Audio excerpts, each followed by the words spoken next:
or you expect to see.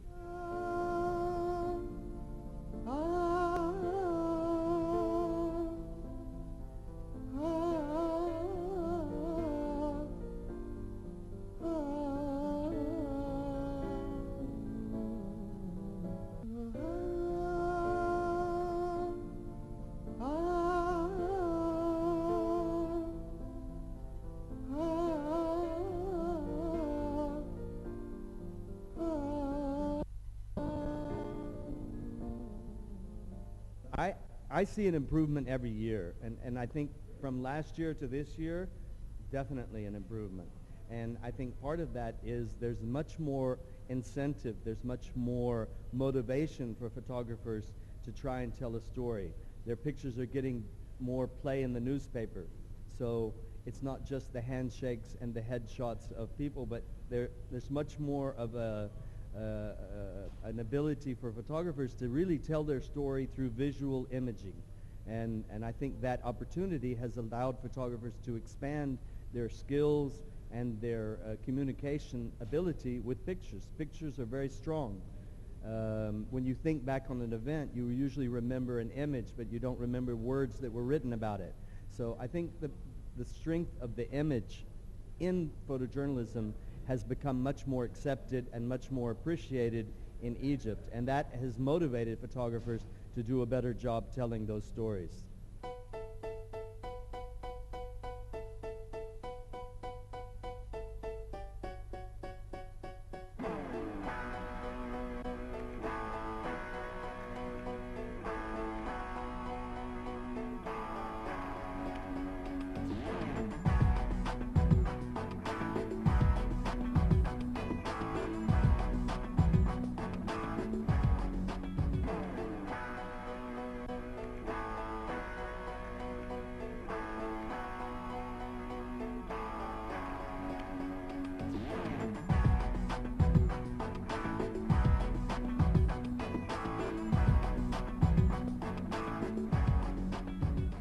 I think the most important thing here is that the photographers are participating in a competition.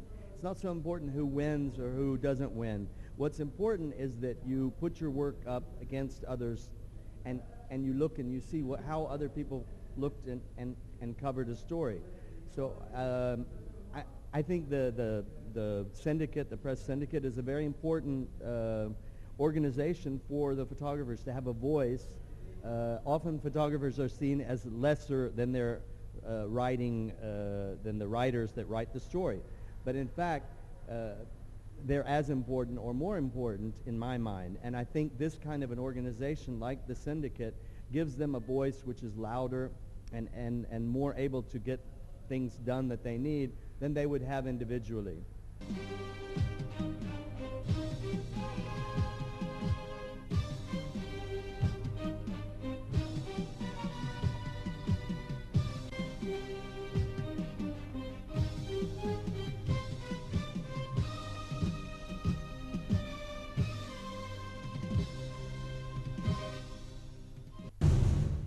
I think this photo exhibition is a great opportunity for Egyptian photojournalists to be able to exhibit their work that they have been accumulating over the past 2 years.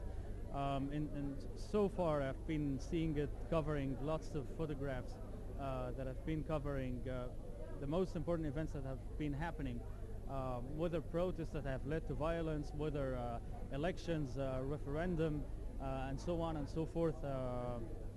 Egyptian photojournalists in particular have been particularly showing competition when it comes to having access to certain events that other photographers may not be able to. I think photography and videography have two distinctive jobs. You cannot put the two on the same level of comparison. There are things that still photography may show way better than videography, and videography at the same time might be able to show, for example, a certain violation in a much longer pace than still photography. So I guess, yeah, each one has its own edge.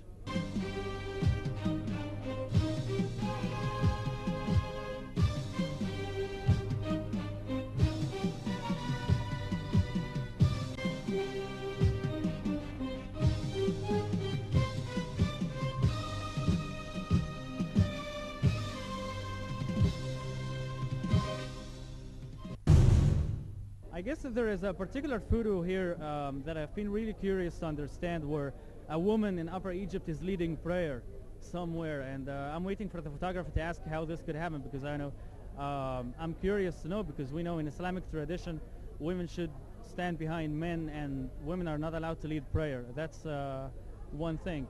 And there are other photographs that have caught my attention regarding some violent protests that happened last year.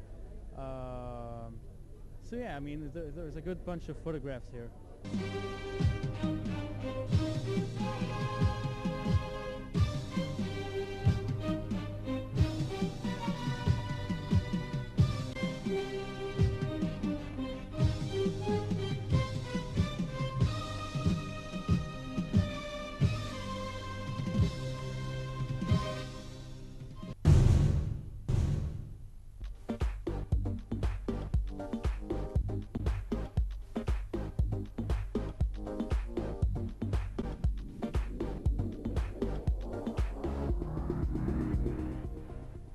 Our camera is always following the recent cultural events that are taking place here in Egypt.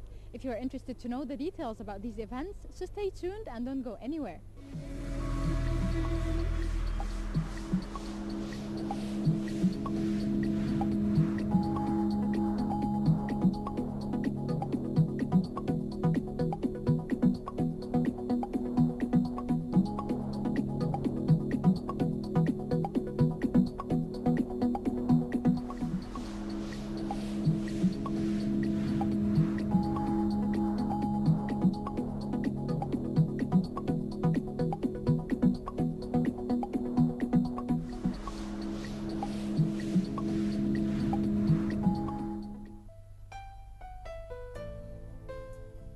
Dr. Salah Al-Miligi, head of Fine Arts Department, opened 4 fine arts exhibitions for 4 artists at El Gezira Art Center.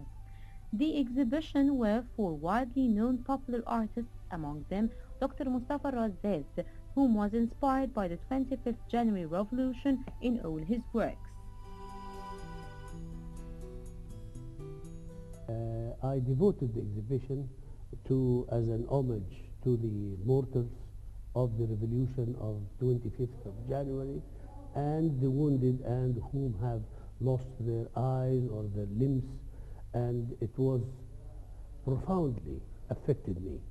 And I did this exhibition under heavy stress of emotion, and I felt sometimes while I am painting that the colors in my tips is like blood.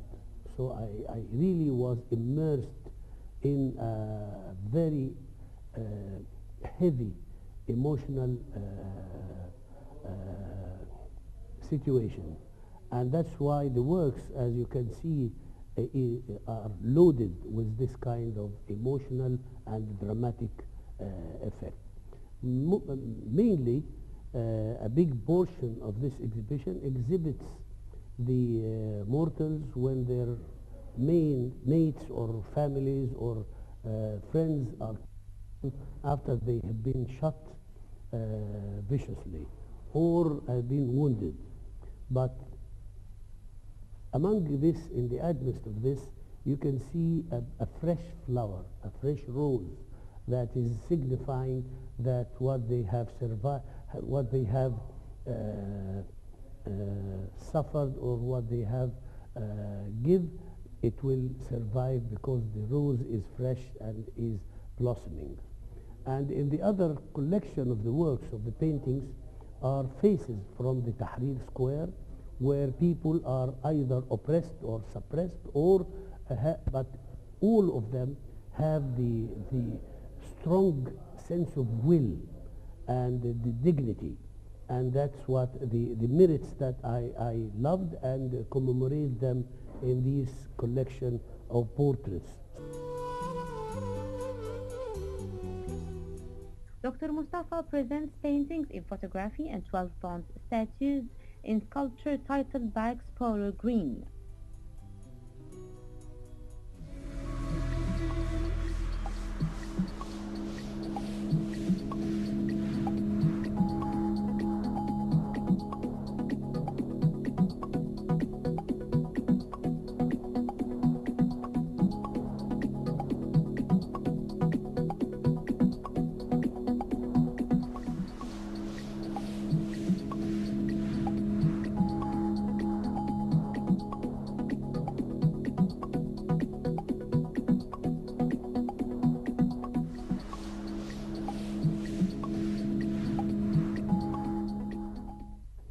experiment of sculpture in this exhibition is really pretty new for my sculptural experience. So this is the first time for me to do a true three-dimensional forms of sculpture that are devoting to the expression rather to the aesthetic beauty or balance or something like that.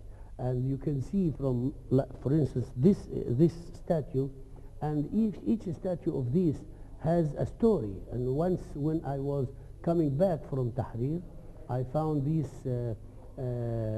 police big van capturing some of the revolutionaries, and one of them was looking from the narrow window on the back of the van and putting his fingers out of the mesh of the window in a very dramatic manner, and I never can forget this image. So it has been postulated in such a statue like this. The exhibition also reflects the artist's feeling towards the revolution and assures that hope is in people's efforts.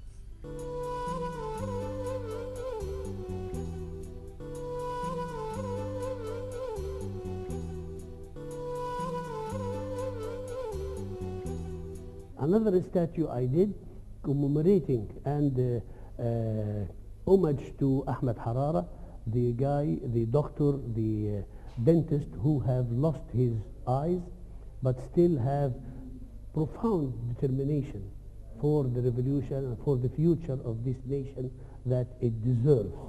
And I praise for those whom have lost their life, lost their limbs, because I feel that they have done actually something in behalf of all of us. I mean, each one have had a shot in his chest or in his eye. He took it instead of me, myself, or of my kids. And that they deserve all of our attention and all of our determination to continue their path and their will.